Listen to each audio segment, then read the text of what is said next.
David-Wilp, who's director of the German Marshall Fund, an independent American public policy think tank. Perhaps you could enlighten us further, if you would, as to why Germany is taking this stance. Well, I think Germany and its chancellor are very risk averse in general.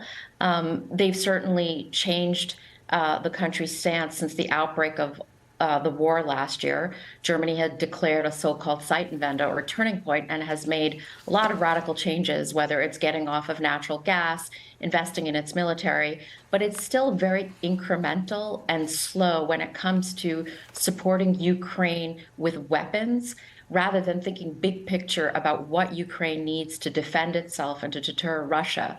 But although Germany, one must mention that alongside Great Britain, has been the biggest contributor to support of Ukraine behind the United States, but that message gets muddled because of the lack of strategic communication from the Chancellery. And the distinction that Germany is making here is that a tank is an offensive weapon or allows Ukraine to go on the offensive in a way that missiles don't. It's a very difficult line to draw, isn't it?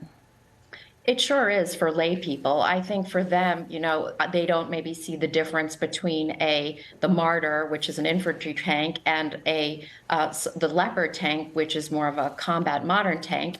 Because to all of us outside of the military experts and probably partner countries in the East, the red line that NATO countries have drawn is that they won't send troops to Ukraine to fight against Russia. There won't be, a no-fly zone over Ukraine. In other words, no direct confrontation between NATO and Russia. So why not send the Leopard tanks? How much more can Russia escalate? We've seen terrible damage to critical infrastructure, innocent lives being lost, and indiscriminate bombing, just as we saw in Dnipro just recently. In this context, do you think the Chancellor Scholz, is in lockstep with the population? Because we're seeing protests, we're seeing demonstrations now from Germans. This is true. There have been some protests in front of the Chancellery last night, but there is no clear majority within the electorate for sending Leopard tanks to Ukraine. I think there's always been huge support and sympathy for Ukraine. Germany has also taken a record number of refugees from Ukraine.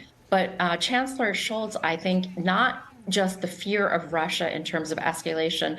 I think he also wants to make sure that he can keep popular opinion positive in terms of supporting Ukraine, because really there is no timetable for when this war is going to end. The only timetable that the Ukrainians are pressing is that they need the weapons now, because the window is closing as Russia prepares its spring offensive.